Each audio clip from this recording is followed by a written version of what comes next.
up, everybody? It's me, Fabian, from Bebes and Co. So, Cameron wanted me to do a guy's version of postpartum. So, I'm going to be talking about the guy side of postpartum depression. So, when Cameron was pregnant, everything was fine and dandy. We were both like super excited, and it was just everything was beautiful and flowers and everything. But once the babies were born, we had difficulties because Cameron almost passed away after giving birth, and that affected us in the sense that we were in a hospital for a lot longer than we anticipated. The babies were in the NICU for about 3 weeks or so, and Cameron was in the hospital for a little over a week recovering. So when we came out of the hospital, we were still okay. We were doing good. We didn't have the baby, so we were still, sleeping. But once the babies came home, that's when everything like hit us, It was like, oh shoot, we don't have the nurses to help us anymore. It's all on their own. So it was okay when I was home, but when I would go to work is when Cameron was slammed with all the work on her own, I feel like that really, really, really stressed her out. And every time I would come home from work, she was, very angry and moody with me. And I mean, I didn't know why.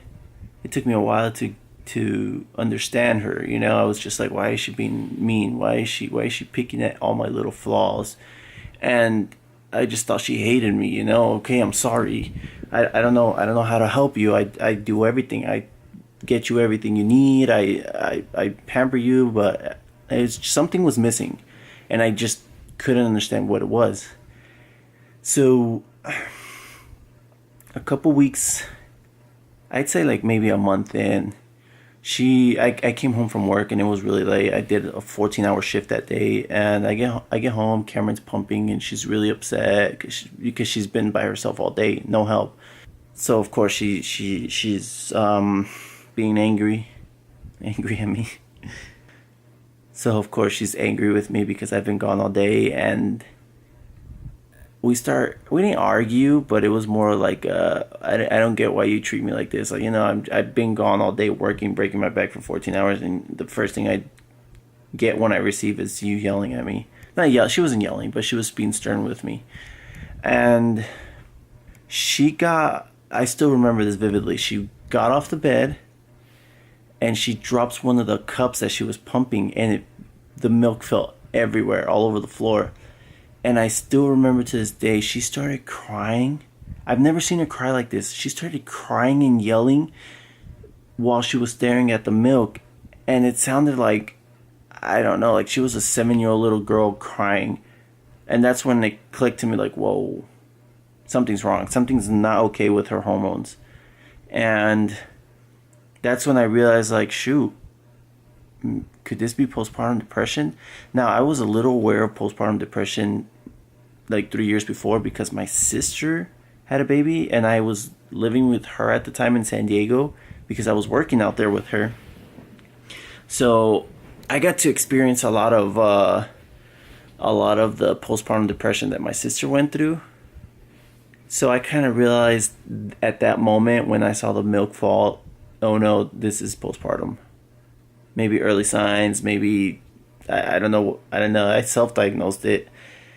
But it was just, I felt her pain at the moment. And I tried hugging her, and she was just crying, and she cried for like 10 minutes straight. I kid you not. It was heartbreaking. And then I was like, Cameron, we need to get help. I want to talk to your family. I want to tell them what's going on. And she didn't want me to. She didn't want anyone knowing, and my parents would ask me what's going on because they would hear her crying, and I just had to tell them, like, well, she's just in pain, and she's just in pain because she didn't even want my family to know.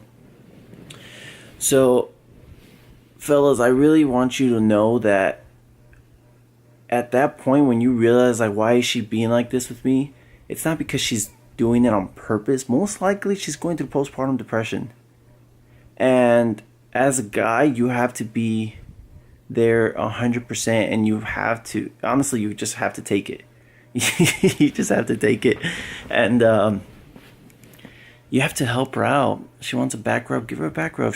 You know, she's her whole body changed while throughout the pregnancy, something that she's never experienced, or maybe she has, but after a second pregnancy or whatever. But in our case, it was her first time ever being pregnant. So her body changed, her hormones changed, everything changed, her whole lifestyle changed. And I understood at that moment, shoot, it's not good for her to be enclosed in these four doors with twins while I'm at work. And it was just a terrible, terrible situation because I couldn't do anything for her while I was at work because I was driving far places. I told my parents, hey, I really need help. I want you guys to like tell Cameron everything's gonna be okay. Like little like inspirational stuff, you know, throughout the day. Every time you guys see her, just give her that extra push, you know, the extra advice and a hug, you know, just to make her feel okay. But it was a tough situation during the self-diagnosed postpartum depression that we thought that we knew she was going through. Yeah, I as a guy, I think you need to be there 100%, and you have to. I know a lot of us are very prideful. I'm very prideful, but at that point, you just got to swallow that pride, buddy. You know, you have to swallow all the pride in you, and you have to be there for her 100%.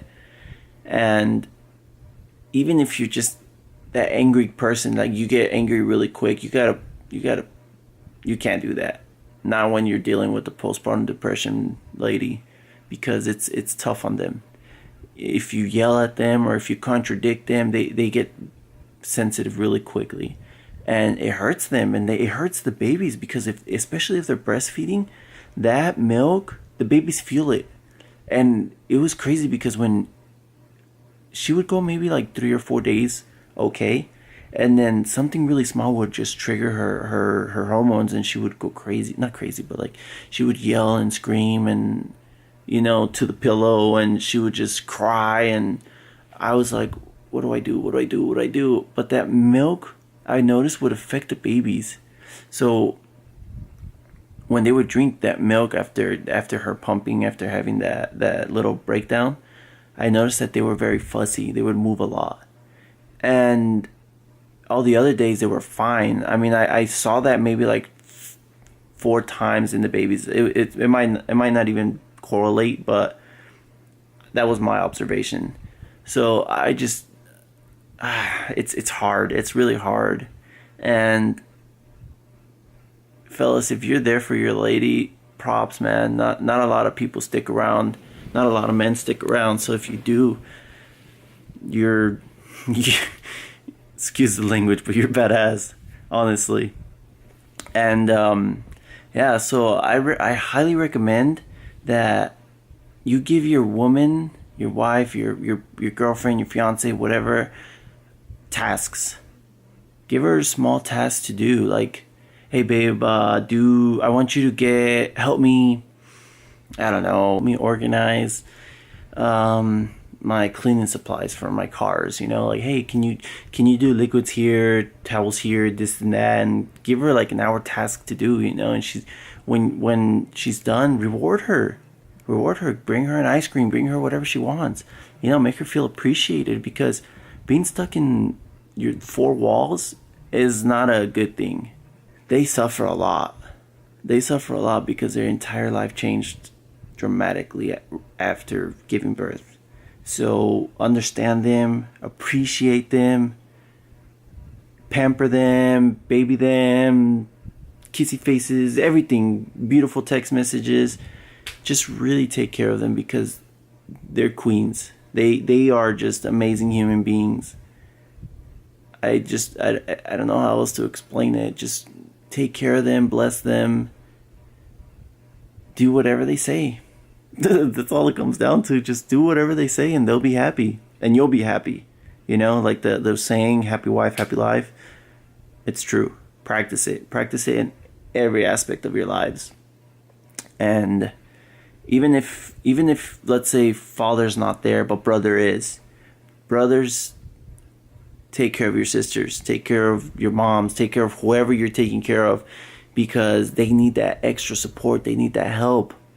I mean, I saw it with my sister when she was alone. I would go get her sushi, and she would not want, like, she would crave sushi, and when I got there, she didn't want it, and I was like, "Ugh."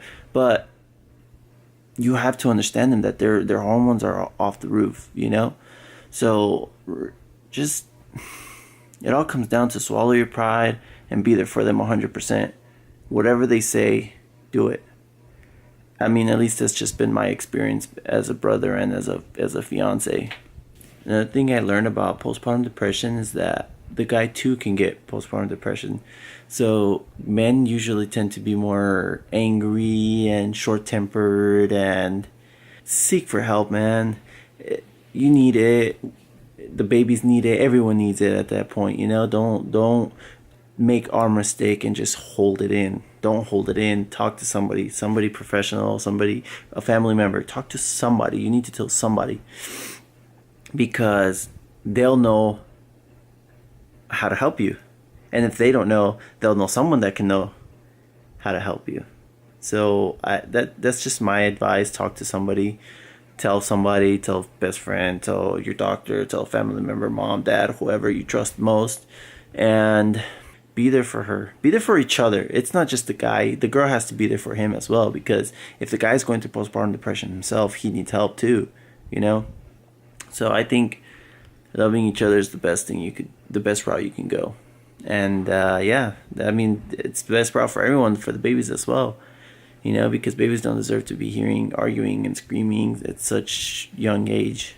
But yeah, those are my examples of postpartum depression. And so yeah, I mean, let me know what you guys think. Maybe you guys have better tips, better advice. Let me know in the comments below. As always, thank you for watching. Thank you for subscribing. It means a lot to us. It means the world to us. Yeah, I mean, that's all I can think of right now. Maybe later on in other videos I'll touch more on topics of postpartum. But as of now, that was my experience. And yeah, love you guys. Love you, bebes. And thank you for watching. I'll see you in the next one.